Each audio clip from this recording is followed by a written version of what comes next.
85 ഗുണം 87 ഗുണം 89 ഗുണം 91 ഗുണം 95 ഗുണം 96നെ 100 കൊണ്ട് ഹരിക്കുമ്പോൾ ശിഷ്ടം എത്രയാണ്? അപ്പോൾ ഇവിടെ 6 സംഖ്യകൾ നൽകിയിട്ടുണ്ട്.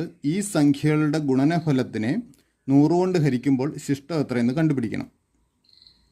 ഇത് കണ്ടുപിടിക്കാനായിട്ട് ഈ സംഖ്യകളെല്ലാം ഗുണിച്ച് ആ ഗുണനഫലത്തിനെ 100 കൊണ്ട് ഹരിച്ച് ശിഷ്ടം കാണുക എന്ന് പറയുന്നത് സാധിക്കില്ല. അപ്പോൾ നമുക്ക് എളുപ്പമാർഗ്ഗം ആലോചിക്കാം. നോക്കുക, ഇവിടെ തന്നിരിക്കുന്ന ഓപ്ഷൻസ് ഒക്കെ നോക്കുക, എല്ലാം ഒറ്റയക്ക സംഖ്യകളാണ്.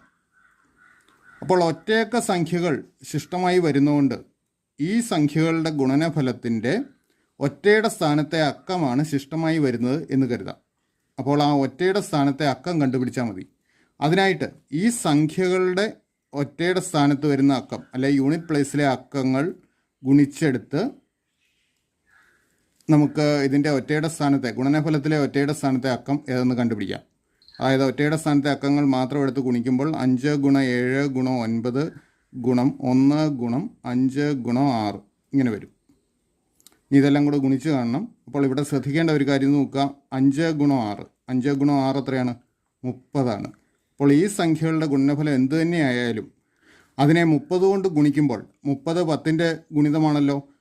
10ൻ്റെ ഗുണിതം കൊണ്ട് ഗുണിച്ചു കഴിഞ്ഞ് കഴിഞ്ഞാൽ ഒറ്റയുടെ സ്ഥാനത്തെ അക്കം 0 ആയിരിക്കും. അപ്പോൾ ഈ സംഖ്യയുടെ ഗുണനഫലം എന്താണേലും അതിനെ 30 കൊണ്ട് ഗുണിക്കുമ്പോൾ ഒറ്റയുടെ സ്ഥാനത്തെ അക്കം 0ആണ്.